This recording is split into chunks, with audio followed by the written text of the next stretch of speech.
सरस्वती मैया की बिना वाली के नाम लिखवालो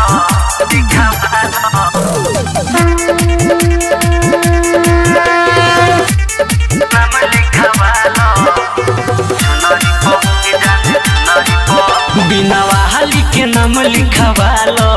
ए जान चुनरी प ए जान चुनरी प हंस वाली के लोगो लगालो ए जान चुनरी प ए जान चुनरी प दुनु हाथवा में लेके अगरबत्ती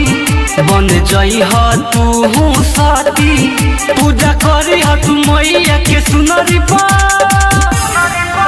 बिना वाली के नाम लिखवालो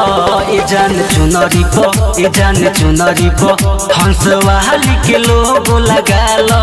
ए जान चुनरी प ए जान चुनरी प बिना वाली के नाम लिखवालो नाम लिखवालो चुनरी प ए जान चुनरी प बिना वाली के दुआरी पूजा करी ह अगाड़ी तोहर हो जाए सपनावा पूरा हो यहाँ दिल से ध्यान हो जाए पूरा कल्याण मैया छोड़ी है न तो के अधूरा हो बिना वाली के दुआरी पूजा करी ह अगाड़ी तोहर हो जाए सपनावा पूरा हो यहाँ दिल से ध्यान हो जाए पूरा कल्याण मैया छोड़ी है न तो के अधूरा हो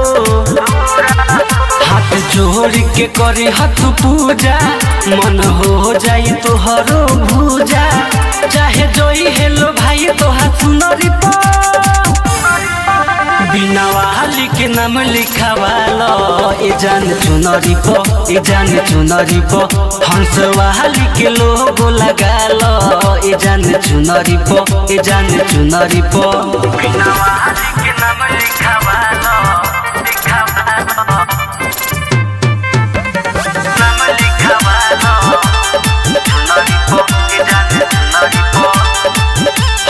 विद्या के दाताई है सरस्वती माता पूजा करो तो देखो अमित हो उहे कृपा बनई है बेटा के अपनई है गीत गाओ तो देखो समीर हो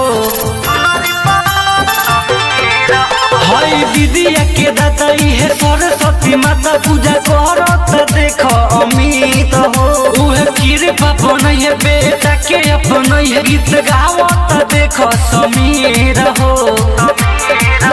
माई साल भर पर एक बेरी आवत अपना बेटा के नहीं भुलावत हाय विद्या के दाताई तो सरस्वती माई बिना वाली के नाम लिखवालो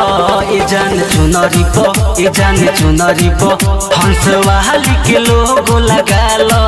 ए जान चुनरी प ए जान चुनरी प Recording by Lakshmi Studio.